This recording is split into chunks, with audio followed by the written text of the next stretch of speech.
Y la pregunta ahorita es esta, ¿no? ¿Qué evidencias tenemos de que la cafeína, el consumo regular de cafeína, puede ayudarnos a prevenir el deterioro de memoria asociado al envejecimiento? La cafeína, cuya molécula se representa acá, es una sustancia de estructura química muy sencilla, muy liposoluble, que es capaz de absorberse rápidamente en el estómago, pasar rápidamente la barrera hematoencefálica y llegar al sistema nervioso central, donde se comporta como un antagonista de los receptores de adenosina.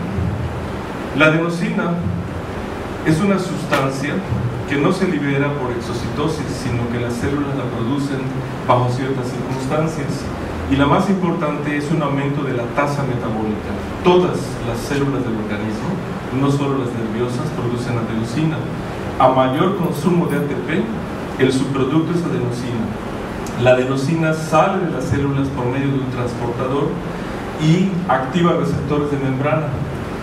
Y entre esos receptores están los receptores A1, que son inhibidores, son una especie como de freno que impide que las células se fundan, se quemen por exceso de consumo de ATP. Entonces, al consumirse el ATP de la célula, difunde la adenosina, activa estos receptores de la propia célula, por eso se le llama autacoide, porque activa receptores de la misma célula que la produjo y frena el metabolismo. Y en las neuronas lo que hace la adenosina es inhibir los potenciales de acción y la descarga de neurotransmisores. Después de muchas horas de intensa actividad en la noche, cuando empiezan a tener sueño ustedes, en parte se debe a la acumulación de adenosina.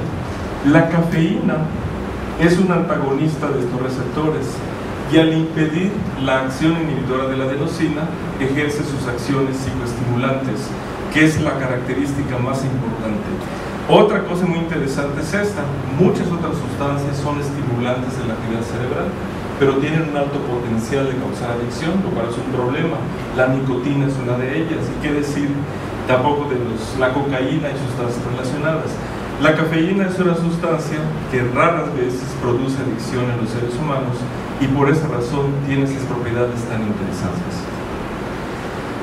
Se ha calculado en esta revisión el consumo promedio per cápita de cafeína. Cuando se divide entre los bebedores y no bebedores de café, es aproximadamente, claro, es una falacia, ¿verdad? 1 miligramo por kilo al día, pero si solamente se toman en cuenta a las personas que beben café y otras bebidas cafeinadas, la ingestión diaria oscila entre 2.4 y 4 miligramos por kilogramo. Quiero que se fijen en esta cantidad porque en el último estudio que les voy a presentar ahorita voy a mostrar cómo los experimentos en ratas que se hacen con estas dosis producen efectos importantes en la fisiología del sistema nervioso. Algunas fuentes dietéticas de cafeína son, en primer lugar, el café, de donde deriva el nombre de la sustancia, el té verde, o sea, no cualquier té, obviamente el té de manzanilla no tiene cantidades apreciables de cafeína, si es que tuviera alguna, ¿no? Pero el té verde y el té negro sí tienen cantidades apreciables. Y finalmente, la que tiene menos es el chocolate. El chocolate tiene otra metilxantina, que es la teobromina, que es su principal constituyente. Bueno, estas son las principales fuentes dietéticas. Todos estos son nutracéuticos, en el sentido de que al contener cafeína y sustancias antioxidantes, ejercen acciones benéficas en el organismo, acciones terapéuticas o acciones protectoras. Por eso los alimentos que contienen esas sustancias se llaman nutracéuticos. Y bueno, estoy seguro que si les pregunto, todos levantarán la mano de que han consumido cuando menos alguna vez en su vida alguno de estos o todos estos nutracéuticos. Estoy en lo cierto, levante la mano los que han consumido. Hay unos que no. Bien, la pregunta surge entonces: si la cafeína es una sustancia que tiene acciones estimulantes en el sistema nervioso central, ¿es bueno consumir cafeína de manera regular o tiene efectos adversos? Esa es una pregunta muy importante. Y esa pregunta se la han hecho muchos investigadores desde décadas. Hay miles de artículos en las bases de datos mundiales, artículos científicos, que están dedicados al estudio de algún aspecto, ¿sí?, de los efectos de la cafeína en el organismo. Estas son algunas acciones buenas, ya ampliamente conocidas de la cafeína en el sistema nervioso central. Por su capacidad de elevar el estado de alerta y vigilancia, mejora la atención de los sujetos y en parte a eso se debe su capacidad de promover el aprendizaje y la memoria en forma aguda. Si ustedes están somnolientos por una noche de desvelo, una noche de locas, una noche de copas, ¿sí? Se toman una cafeína, una taza de café con cafeína y aumentan su estado de alerta y eso les permite tener actividades, concentrarse en la actividad que están realizando. Las Fuerzas Armadas de los Estados Unidos les dan pastillas de cafeína a sus soldados, sobre todo cuando tienen que estar de guardia en esas largas horas de aburrimiento en la noche vigilando la frontera, ¿no? Les dan pastillas de cafeína para mantener el estado de vigilancia y atención.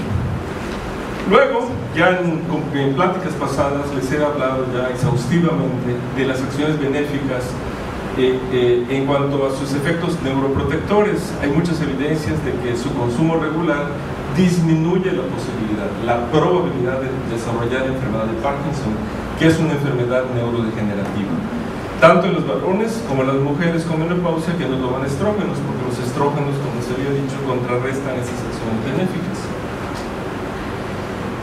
Y aquí viene la pregunta: el consumo a largo plazo, el consumo crónico a lo largo de la vida, de cantidades moderadas, o sea, no del abuso, sino de las cantidades cotidianas de cafeína que consumimos, ¿puede ejercer algún efecto benéfico sobre la memoria?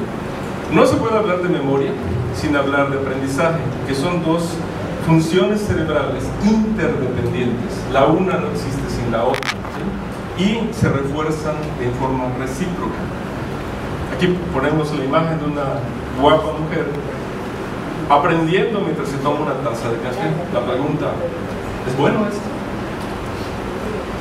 Vamos a poner algunas definiciones primero para entendernos, ¿no? El diccionario de la Real Academia en su 22ª edición dice que aprender es adquirir el conocimiento de algo por medio del estudio o la experiencia. Creo que todos los que estamos acá sabemos lo que es el estudio, pero ¿qué es la experiencia? La experiencia, de acuerdo al mismo diccionario, es el hecho de haber sentido, conocido o presenciado a alguien algo. Esa es una definición. Otra definición es práctica prolongada que proporciona conocimiento o habilidad para hacer algo. ¿Qué aprendemos? Conceptos. El concepto de persona, de silla, de mesa, el concepto de las palabras, ¿sí? Y aprendemos también habilidades. La habilidad de hablar, de leer, de escribir, de caminar, de jugar tenis, de tocar la guitarra, ¿sí? Son las cosas que hacemos. Yo estuve buscando una definición y armé una basada en esta información. O sea, no encontré una que me satisficiera. Hice esta: aprendizaje, una función propia del cerebro, porque, bueno, aunque los que trabajan con materiales dicen que los materiales aprenden, esa es una derivación de lo que hace el cerebro humano, ¿no? O el cerebro de los animales. Aprender, una función propia del cerebro por medio de la cual almacena conocimientos a partir de la experiencia. Entonces, el primer concepto que vamos a unificar acá. ¿Y qué es memoria? El diccionario de la Real Academia dice: facultad psíquica por medio de la cual se retiene y recuerda el pasado. Psíquica, de la mente, de la psique, de la mente, ¿sí? Facultad del cerebro, ¿sí?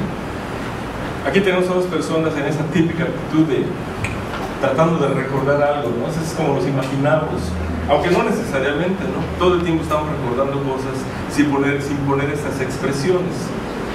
Y armé esta, pues basado en la anterior de aprendizaje, ¿sí? Memoria, función cerebral por medio de la cual se hacen conscientes los conocimientos adquiridos a través de la experiencia. Digo, se hacen conscientes. Tú, por ejemplo, te dicen: oye, ¿te acuerdas aquella vez que hicimos tal cosa? Y tú haces memoria, es decir, decimos, no, estamos haciendo memoria, y haces consciente algo del pasado, algo que te ocurrió, una experiencia que tuviste del pasado, ¿sí? Que aprendiste del pasado. Entonces, el cerebro debe tener alguna forma de almacenar estas experiencias y otra forma para recuperar las experiencias y hacerlas conscientes. El primero es el aprendizaje, son los procesos de aprendizaje, y el segundo es la memoria, pero son interdependientes, es decir, están influenciados de manera recíproca, no hay manera de disociarlos por completo. Muchos estudios y algunos por experiencia sabemos que al ir envejeciendo, que no tiene nada de malo porque es parte de la biología, tenemos que aceptar para ser más felices, ¿no? Vamos perdiendo la capacidad de memoria conforme vamos apilando años sobre nuestra vida, ¿sí? Vamos acumulando años de vida, ¿sí? ¿Qué es lo que represento acá? La memoria va disminuyendo progresivamente. Ahora, no afecta a todos por igual. No se sabe todavía por qué. En algunas personas, aunque están apareciendo pistas, en algunas personas es más acelerado el proceso de deterioro de la memoria que en otras personas. Ya la doctora Rosales García Vinos habló de cómo los ácidos omega 3 podrían prevenir el deterioro de la memoria con el tiempo. Entonces, a lo mejor los que tienen malos hábitos alimenticios y no comen suficientes omega 3, pues tienen una pérdida más acelerada de las capacidades de aprendizaje y de memoria, ¿no? Y así, la mayoría de las personas tenemos, a los 80 o 90 años de edad, la mayoría de las personas tiene cierto grado de deterioro. Pero cuando alcanza cierto nivel, que se puede cuantificar por pruebas clínicas, ya se le llama deterioro cognitivo leve, que puede o no puede afectar la vida de la persona. Pero cuando este progresa a estadios donde ya se produce incluso desconocimiento, pérdida del recuerdo de quién eres tú, te ves al espejo y dices, no reconozco a esta persona, ¿quién será? En ese momento ya se dice que la persona ya empezó a desarrollar demencia, una de las cuales, la más frecuente, es la enfermedad de Alzheimer, que tiene unos criterios clínicos, y hay otras de otros orígenes. La enfermedad de Alzheimer se debe, ahorita lo vamos a ver, a la acumulación de unas proteínas en el tejido cerebral. Bueno, la pregunta está en pie. ¿Puede la cafeína, el consumo moderado a largo plazo, prevenir el deterioro de la memoria? Estas son algunas de los trabajos que han salido en la última década que apoyan la idea de que las personas que toman regularmente cafeína de alguna fuente tienen menor riesgo de desarrollar la enfermedad de Alzheimer. El primer estudio muy citado es el de Maya y Mendoza en Portugal, donde estudian 54 pacientes con Alzheimer y por medio de una encuesta retrospectiva, de una encuesta de lo que sus familiares recuerdan que consumían, ¿sí? Calculan que consumieron esta cantidad de cafeína promedio por día en los últimos 20 años, y mientras que los controles consumieron más. Entonces ellos dicen que esta es una evidencia de que el consumo regular de cafeína se asocia con un menor riesgo de desarrollar la enfermedad. En otro estudio del año 2012, en ese mismo año, se hace un estudio de casos y controles y también se concluye que el consumo de café, específicamente de café, se asocia con menor riesgo de padecer la enfermedad de Alzheimer. Y en ese estudio más reciente, de hace 2 años, estos autores dan evidencias de que retrasa el inicio de la demencia de cualquier tipo. El problema de los estudios epidemiológicos radica en que está basado a veces en lo mismo que pretende evaluar, en la memoria del sujeto. Y si la memoria no es muy buena, incluso en las personas sanas, la memoria engaña, ¿sí? Entonces tienen cierto sesgo. No hay manera de eliminar ese sesgo porque están basadas en el recuerdo de las personas de lo que hicieron no solo días pasados, sino años pasados. Y todos sabemos lo flaca que es la memoria. Sí, la memoria es flaca, ¿no? Sí, fácilmente nos olvidamos de las cosas o las cambiamos, ¿sí? Así es el cerebro. Entonces, el problema de estos estudios es que no corroboran la relación causa-efecto, simplemente que hay una asociación estadísticamente significativa, pero no causal. Para eso sirven los estudios experimentales en animales. Tú puedes manipular los animales en condiciones controladas, darles dosis precisas de la sustancia que vas a evaluar y medir en forma controlada el impacto en las funciones que tú pretendes estudiar. Esa es la ventaja de los estudios.